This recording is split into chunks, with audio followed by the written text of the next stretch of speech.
मित्रांनो मजेत ना, माहीतच असायला पाहिजे. आज आपण आलो फिशिंगसाठी पारगावला आहे. पाठीमागे तुम्हाला दिसत पारगावचा बीच, जो पारगाव टू सपाला जॉईन होतो आहे.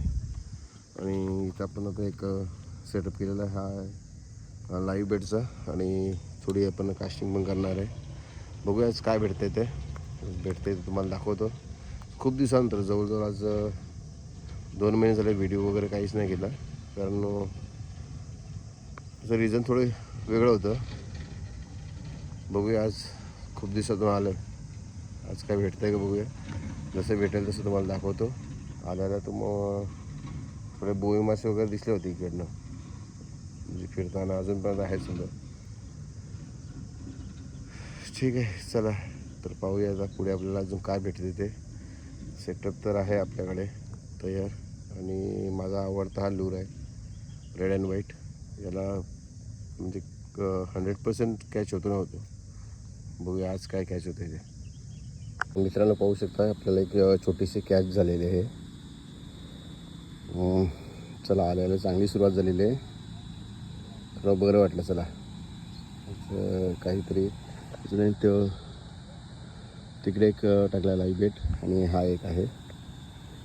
तर सुरुवात तर चांगली झालेली आहे दिवसाची. बघूया अजून काय भेटते का.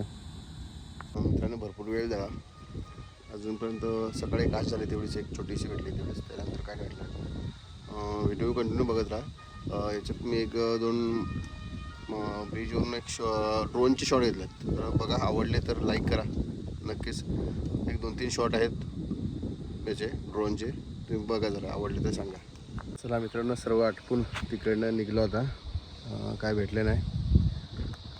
आपण आता आहे, हा दिसतो तुम्हाला दिल्ली हायवे, इथून आपण जो याच्यावरून निघतो विरारवरून, ते आपण या हायवेला आहे. याच हायवेला आलो होतो. बाईक अलाउड नाही, पण आपण बाईक घेऊन आलो होतो, कारण अजून चालू नाही झाला. आणि आज एक तुम्हाला दाखवतो, एक फिशिंग प्लांट आहे. हा बघा, फिशिंग प्लांट आहे त्याच हायवेला. बघू काय फिशिंग आहे माहिती नाही, पण प्लांट आहे नक्की फिशिंगचा.